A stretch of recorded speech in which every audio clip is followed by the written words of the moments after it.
Your friends here at Sinister Minutes are always looking out for the best interests of you, our esteemed listeners, and doing our best to present you with the products and services that meet your unique and discerning needs and wants. With that in mind, we are proud to present our latest offering, Sinister Storage Solutions. Sinister Storage Solutions.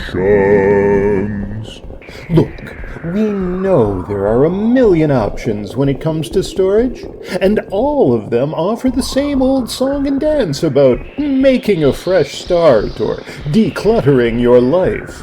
But here at Sinister Storage Solutions, we know your needs go way beyond the typical. Do the other guys offer 24-hour keypad access? Sinister does, because we know how often the dark of night is just the perfect time to move things in and out of storage. Do they respect your privacy enough to provide surveillance cameras on the exterior only? Do they have staff trained not to make eye contact with you, or what's on the loading bay? Sinister Storage Solutions does. Sinister Storage Solutions.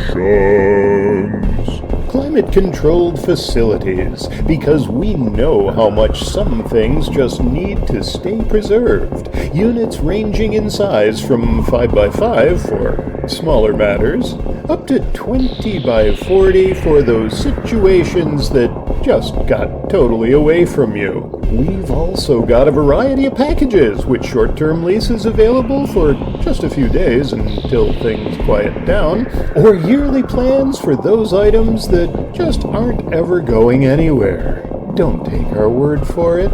Come visit us today. Mention this ad and get a complimentary padlock and bottle of industrial strength odor neutralizer. Sinister Storage Solutions. We hold on to things so you don't have to. Sinister Storage Solutions.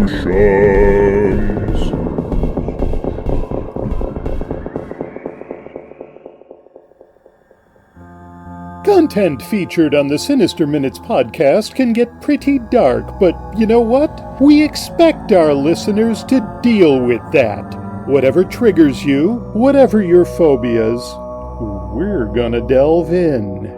What is that crawling up the back of your neck? Don't swat it. Any sudden moves might startle that rattler behind you. Get away, but then the elevator breaks down. Wow, those walls close in fast. Maybe a vacation is in order from all this stress, so fasten your seatbelts. Damn this turbulence. Maybe we'll have to jump from 20,000 feet. Sweating yet? Relax. Out in the open. We just hope you don't suddenly need someplace to hide from the crackling lightning and booming thunder. Great! You made it indoors? Ooh, you didn't touch that doorknob, did you? That thing is crawling. The doc can fix you up. Here she comes. My, what a long needle.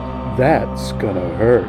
Sinister Minutes. Here to make you face all your fears and reassure you that yes, they're all perfectly rational and perfectly not okay.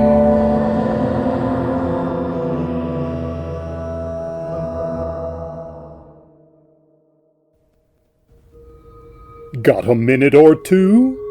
We have a way to make it not okay. Welcome to Sinister Minutes. I'm your host, writer and storyteller Kurt Homan. Next to me is the mad maestro, the master of macabre musical musings, Tim Parker. Together, let us take you on a journey into the dark heart of disturbing. Here at Sinister Minutes, we appreciate all you lovely, not okay people for listening, for supporting us, for sharing Sinister Minutes with everyone you know, for hitting like wherever you listen to us, for subscribing, for visiting us at sinisterminutes.com, for submitting your stories. Tim and I love your stories. Sinister Minutes. It's not okay.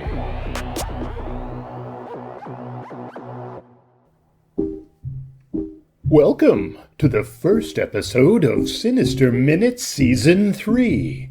We're back, baby. Today's story, She Takes Your Voice First, is all about the great outdoors. 4 guys, 4 kids, and a canoe. I mean, what could possibly go wrong? Ooh, was pretty much everything one of the possible answers? After that adventure, Tim takes us on a different kind of excursion to a very special ruined abbey. Today's guest author, Nicholas Kellogg, weaves chilling tales from his home in Connecticut, where he lives with his partner and balances fatherhood with 2 toddlers under 5 and a full-time job. Early morning, prior to work, he creates nightmares while many are still having them, drawing inspiration from the eerie realities of everyday life while exploring the darkness beneath the ordinary. Nicholas will soon be publishing his debut novel, Green, with Wicked Tales, an imprint of DAOwen Publications. Tim and I have always enjoyed camping and related outdoor activities. We've defiled historic sites, performed despicable acts upon national monuments, and frightened innocent forest creatures wherever we've set up our tent.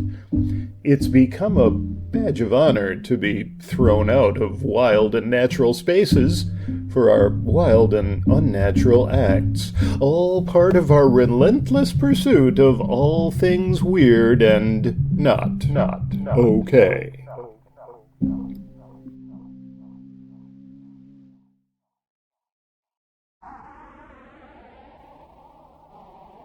She Takes Your Voice First. Written by Nicholas Starr Kellogg. Narrated by Kurt Homan. She takes your voice first. It was the kids that slowed us down. There were 8 of us, 4 adults and 4 children. 4 little shits who should never have been brought to this godforsaken river in the first place. The children proved early that they couldn't carry their own weight.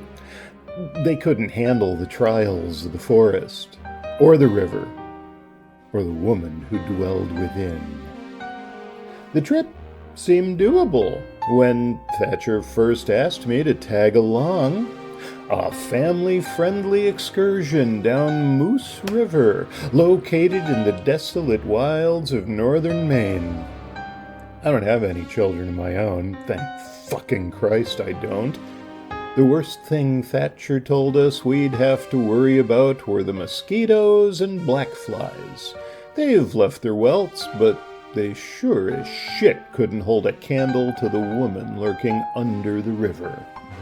Before I tell you everything I know, let's get something straight. I won't tell you the names of the children, and I won't tell you my own.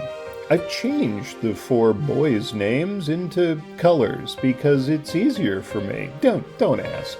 It's just easier, okay? If I could only forget who they were, then I might be able to forget their screams. Yes, that's another thing. This isn't your average canoe trip. This isn't a coming-of-age story where we find out something useful about ourselves. Find out the true treasure was the love we held within.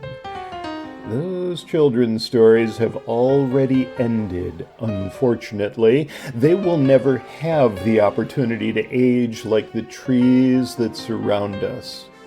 I rapped my knuckles against those trees when we first arrived.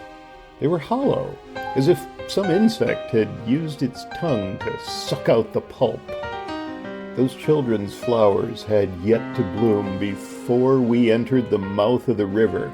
Now they lie wilted, fallen to the forest floor, consumed by the woman of the river. When I say us, I'm referring to Thatcher and myself. The others are already gone.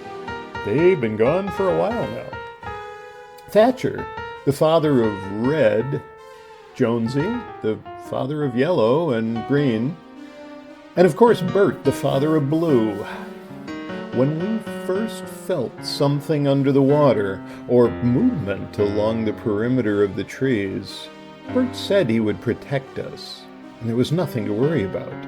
I assumed he had a gun, but when he pulled out his hunting bow, I knew we were fucked if there was an actual threat.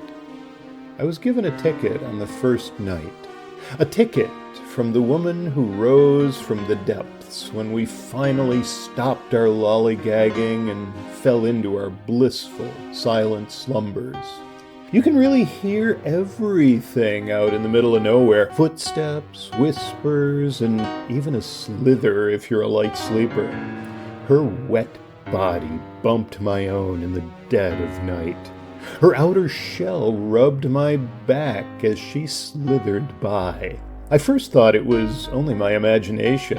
My bladder was full, so I left my tent to take a piss. As I stepped into the moonlight, I saw her glistening body pressed against the tent as the boys slept obliviously inside. The moon illuminated her black and white figure as if stripped from an old movie, her back curved and filled with intricate concave grooves, highlighting her ghastly flesh, which appeared as a face looking back at me. I knew she was basking in the presence of those boys, feeling them, consuming a piece of their essence without them having a clue. I wish it stayed that way.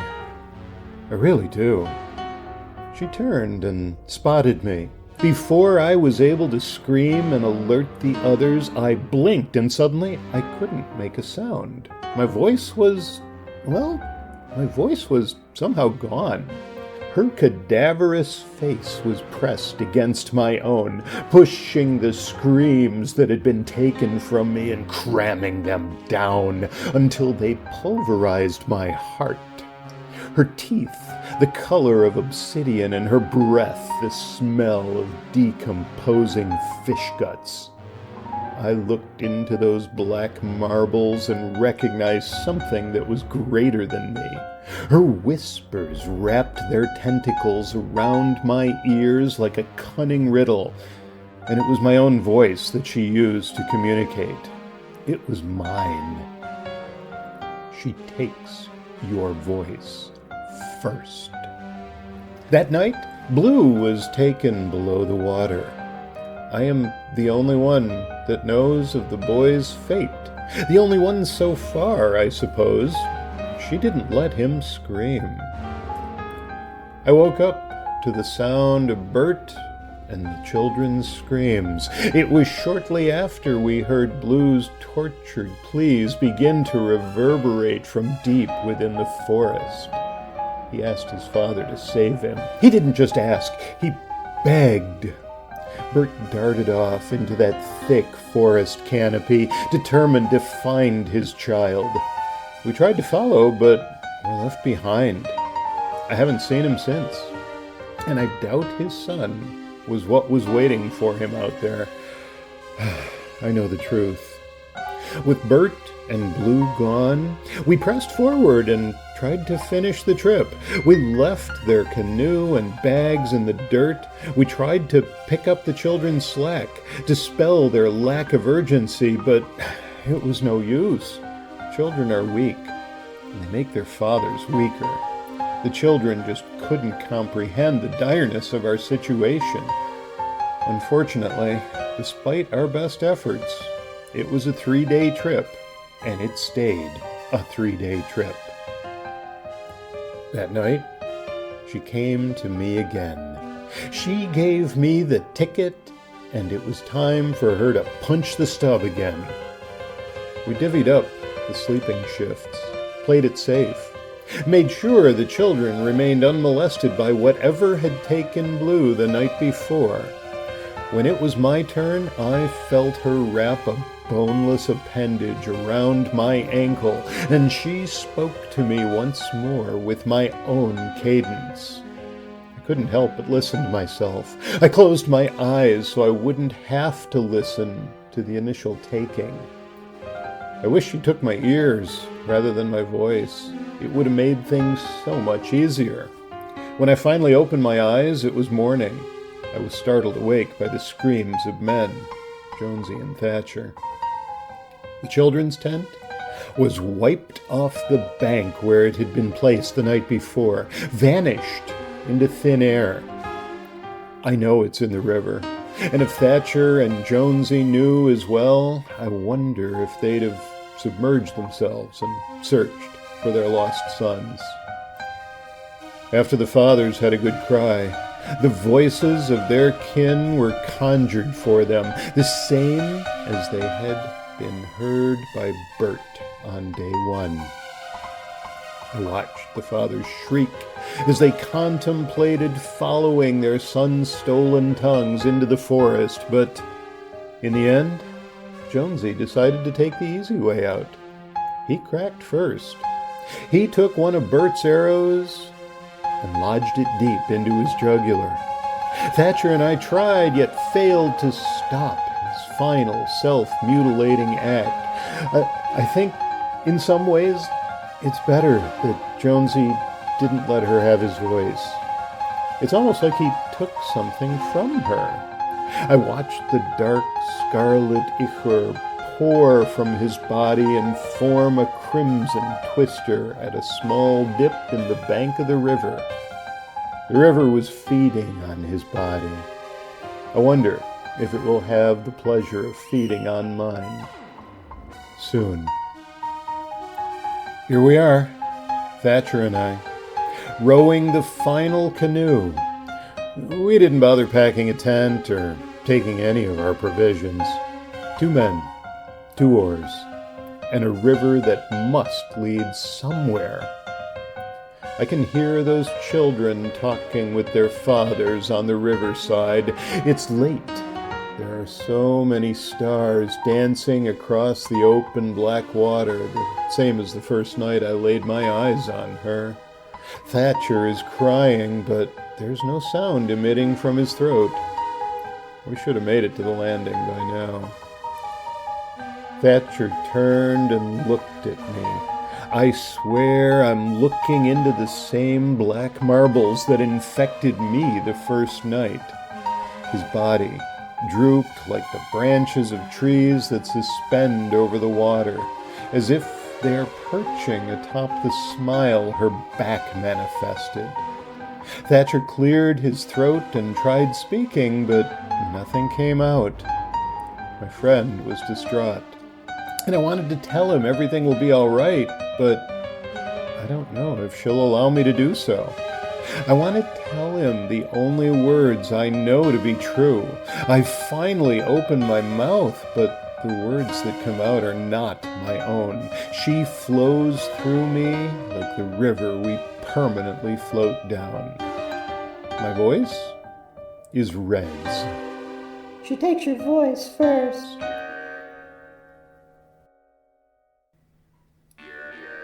Ruined Abbey, composed and performed by Tim Parker.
Sinister Minutes is produced by Kurt Homan and Tim Parker. The musical score was composed and performed by Tim Parker. Sinister Minutes thanks you for listening, for liking what we do here, and for joining us as we continue to explore all the ways in which we are not okay. This audio program is copyright by Kurt Homan and Tim Parker under a Creative Commons Attribution, Non-Commercial, No Derivatives license.